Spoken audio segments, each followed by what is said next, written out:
So it's important for us this week to also consider schedules and grouping and how we can use schedules and grouping to maximize our students' learning in the language arts workshop. So one thing that all teachers know and can agree on, planning is very important. The lesson plan is something we often think about when we're thinking about planning, or our weekly lesson plans, our yearly lesson plans. In the context of the writer's workshop and the reader's workshop and the entire language arts block, we have to think about more than lessons. We have to think about our schedule and the blocks that need to be a part of it. We need to consider and plan for our classroom layout and for the groupings that we will use. And those are some of the things we're going to be talking about in this lesson.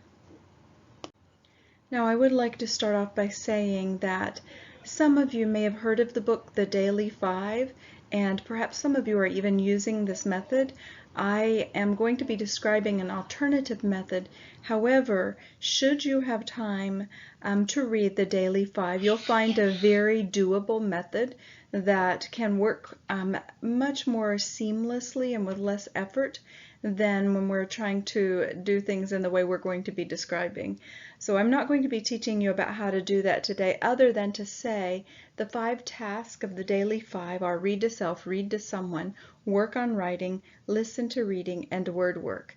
And those are the cycles that are part of the language arts block in the Daily Five program. The Daily Cafe is a look at all the things that students can choose to do in the upper grades in the language arts block. The reason I'm telling you about the Daily Five is I think that if you have time to learn about it, you will find it's very easy to use, can save you a good deal of time, and many resources are available both for a fee and at no cost. If you look on the internet and you Google the Daily Five, you will be amazed at the number of resources that you can have access to. So one of the things we need to plan is our classroom environment, and we have to spend time thinking about the physical floor plan because it's such an integral component to your success in the language arts methods. So you need to think about, when you're planning your physical floor plan, you have to encourage your students to learn from the environment. They also need to be able to interact productively with you and with each other. So you need to think about how to structure the environment, what to put in that environment, and what activities will be carried out in the environment. That will help you make the decisions you need to make about your classroom environment. We're going to be looking at some floor plans. And I encourage you to spend a good deal of time thinking about your current floor plan and what you could do to enhance it to improve your students' learning outcomes in the language arts. Some non-negotiables when you're thinking of your classroom floor plan are a whole class instruction area, a small group instruction area, and literacy center areas. The whole class instruction area is where you'll be teaching mini lessons and you'll be doing your reading instruction with your core book. The small group instruction area is where you'll be doing your guided reading and probably your conferencing and reader's workshop and writer's workshop. Your literacy center areas are places where students will be rotating during the guided reading time. When you're doing guided reading with one group, the other students are going to need to be in literacy centers. So you have to think about how to have your classroom function.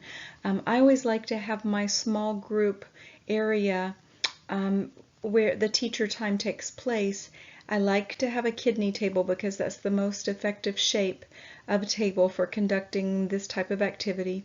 I like to have that table far away from really noisy spots like where the door opens or the pencil sharpener. And I like to have it separated from the other literacy centers enough so that if students are doing word work and they're quietly discussing, or they're doing shared partner fluency reading or some activity where they are speaking, that they will not be interrupting the teacher time. Here's an example floor plan.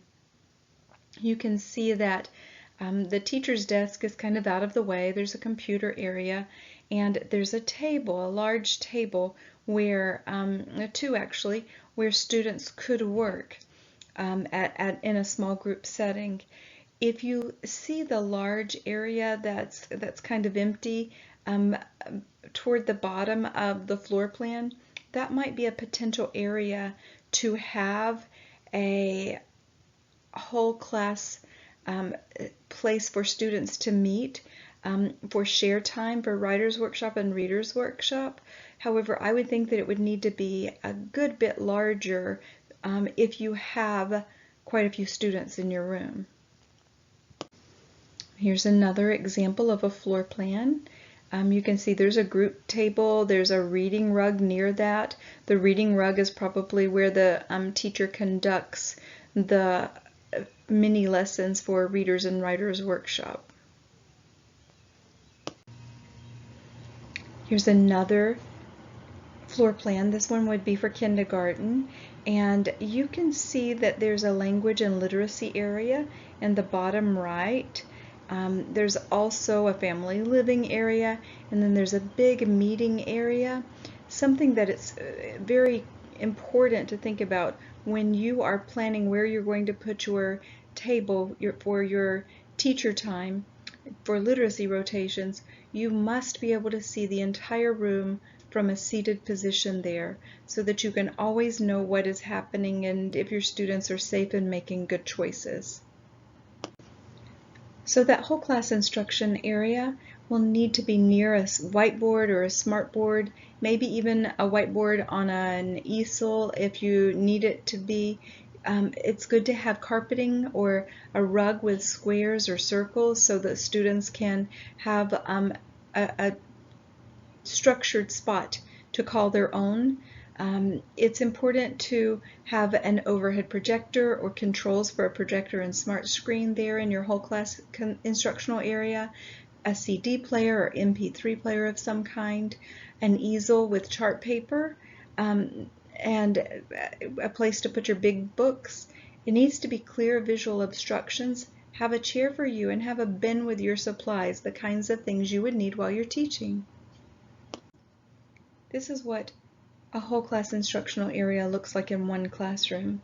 I will say that I think that there are too many temptations near the front of that area, and I also feel that too much of what's on the wall has been purchased at a teacher supply store.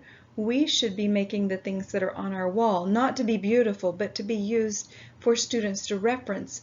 They will remember what we write on our charts, and those can become anchor charts that students can refer to learn. So I'd think about that if I were you. You can also see there's a very small, in the left-hand side, word wall, but no words are up on it yet. That would not work very well if you're using it as a word wall, because there is no place to put the words underneath the bottom letters, the bottom row of letters. A teacher should also consider having a professional space in a corner where it's out of the way. You probably, if you're an effective teacher, you probably are going to spend almost no time at that desk during the school day when the students are in the room, because you will be up and about teaching. You'll be teaching in the small group instructional area. You'll be teaching in your whole class instructional area. This is a place where you can work when the students are not in the room. So your small group instructional area might look something like this. You can see that the teacher has a pocket chart on an easel, and she has a kidney table, lots of room on it for students to be interacting with her, and they can be close to her without being too close to each other. This should be, as we said, in a place where you can see all the centers and the classroom door. It should be away from loud centers and be big enough for you to have a shelf and some supplies nearby. So in the next part of this lesson, I'd like to talk to you about focus lessons. shared reading and shared writing in the language arts workshop. What happens at the beginning of these sessions and in the middle and at the end? That's what we'll be talking about now. Shared reading, at least in the lower grades, is usually done with a large print text. This could be something you've written on chart paper or with a big book. Could be something that is displayed on an Elmo or some sort of other document camera, but it's shared because you and your students are able to see the text. When you're doing a shared reading lesson, you have a brief, engaging lesson that encourages student participation. This is suitable for mixed ability groups. You use the text that everyone can see to do repeated readings to reinforce concepts, and you can emphasize skills at the letter, word, sentence, and text level. One of the most beneficial elements of shared reading is think-alouds, and during a think-aloud, a teacher models their use of comprehension strategies. This lets the reader see what goes on in the mind of a good reader while they are comprehending. Some students have had such poor success with comprehending, they don't know what happens in someone's brain when they are comprehending. So a teacher doing a think aloud allows the students to have a window into what works.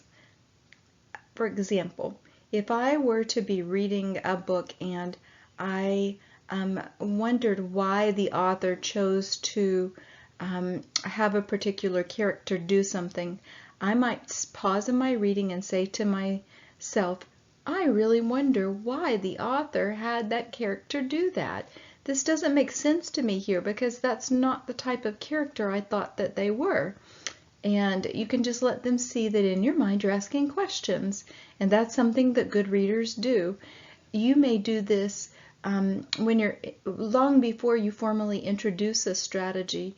You should be using that strategy in your think-alouds without labeling it, so that when you do label it, students will have had so many exposures to that type of thinking. Now, during a focus lesson or a mini lesson, you should always have modeling where you're showing the students what it looks like that you're asking them to do.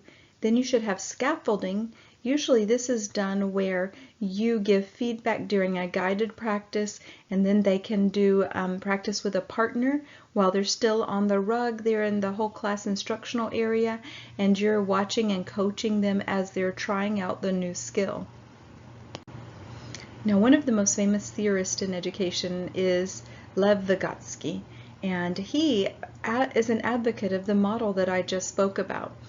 Usually, a child is ready to learn something and they're not quite ready to do that by themselves. They need some scaffolding. They need someone who is able to do what they're trying to do, a more skilled learner, to help them try out the skill and have an opportunity to practice it in a safe setting. So what is called the zone of proximal development is what the child is attempting to do but is unable to do alone yet. And when a teacher or a parent or a more skilled peer helps another child in that zone of proximal development, then the child can make gains. Modeling is when we demonstrate how a skill or strategy is used for the purpose of teaching and reinforcing that information. If you're asking your students to do something and you haven't modeled it for them, they're most likely not going to be very successful. So scaffolding is when we bridge the gap between what our students can and can't do through questioning and prompts and tasks that are carefully constructed. The zone of proximal development begins with what the learner can achieve with assistance.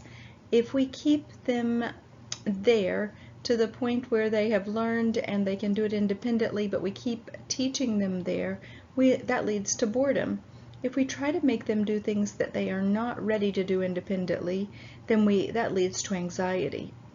But when we scaffold them, because we're the more knowing other, we help them achieve success. So what are some strategies for scaffolding? So one would be to use the first language of the student. If you happen to be a bilingual teacher and you have students in your class who speak the same first language as you, or maybe it's your second language, and you can explain things to them in their first language, you just scaffolded them. Reading aloud is another scaffolding strategy where we help our students who are unable to read something understand the content because we read it out loud to them. Doing modeling and using gestures is another scaffolding strategy. Having intentional small group work or partner work where we assign who the partners will be.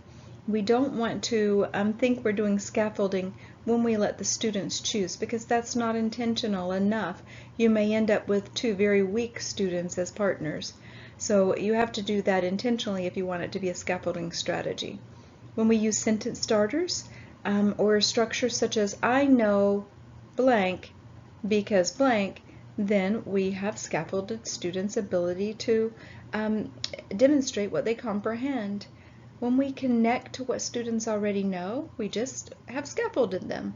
When we use graphic organizers, we are using a scaffolding strategy. When we bring in visuals or real objects, realia, we are scaffolding our students. This helps them learn best. Many times we teachers need to learn to think of ourselves as coaches. Very few students, very few Little League players would show up on the ball field and have no one help them practice hitting, or have someone tossing a ball to them to hit and not using a tee when they're first starting out as maybe 4 and 5-year-olds. And we have to recognize that much of what we want our students to learn is very dependent on their developmental level in that area. So we must coach them by scaffolding, providing feedback, giving reminders and hints. We don't want to do it for them, but we want to make it possible for them to do it independently. This can also be done through partner work. So what kind of things does shared reading help? It helps with sound symbol correspondence, with concepts about print, and with comprehension strategy usage. So shared writing is another aspect of what we need to be doing in our language arts workshop. This can also be called the language experience approach, where students say aloud what they want to have written and the teacher writes verbatim what they say. You can also do interactive writing as shared writing, in which you ask the students, say you've gone on a field trip, and you ask the students, what did we do first? And you let several students give their ideas about what should go on the paper and maybe even combine some. And that's what goes on your chart paper or wherever you're writing. So that's interactive writing approach. Both of these are types of shared writing where the class is working together to collaboratively construct a written piece. So in shared writing, text is co-created by the teacher and students through conversations. The language used is natural to the child, and it makes sense to have students writing words that they already have in their oral speaking vocabulary. When we have them using those words, their writing will be authentic, they'll be able to read it back, and they'll be able to have maximum growth from doing the writing. The text is created for a purpose. It occurs in full view of all the students, which is excellent modeling. It's used again for reading, and it gives a forum for discussion. Shared writing allows the teacher to model letter formation, layout on a page, spacing on the page, word choice, and content, and it's based on student need. When I taught first graders, I would do shared writing on chart paper. When I taught 5th and 6th graders, I typed using my projector and smartboard and computer, and I projected what I was typing that we had collaboratively constructed as a class.